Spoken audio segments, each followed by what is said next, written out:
Hola, les quería mostrar este Rubik 3x3 que me regalaron, que es un promocional de Bayer. Me lo regaló la hermana de un amigo que, bueno, sabe por él que a mí me gusta todo el tema de Rubik, puzzle, etc.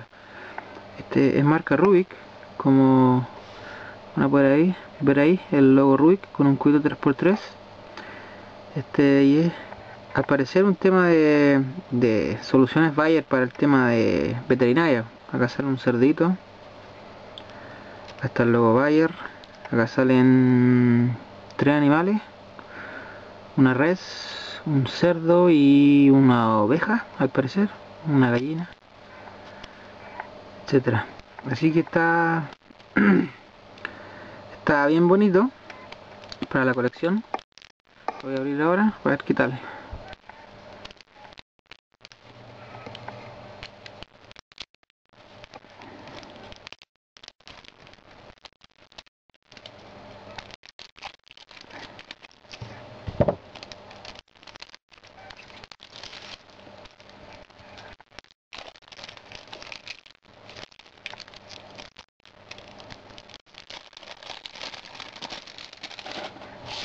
Ok, aquí está, es bastante pesadito, como es un Rubik Storybook.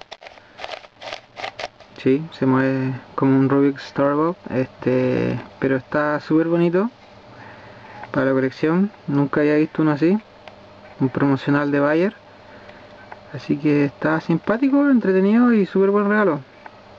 Se pasó la hermana de mi amigo, así que muchas gracias. Así que ahora voy a jugar un poco con él, a verlo un poco más en detalle, y después voy a ver si hago una solve, a ver cómo me va con este Bayer promocional. Lo último es que esto es un poco más difícil que un Rubik normal, obviamente. Esta cara no lo había mostrado. Dice Transforming Livestock Production. Y acá tiene el logo Bayer. Un poco más complejo se podría decir que los Rubik, que un Rubik normal, porque los centros tienen que orientarse. A diferencia de un 3x3 corriente que no lo necesita. Así que está bueno el Bayer promocional Rubik. Eso, después le voy a comentar más y tal vez una solve por ahí.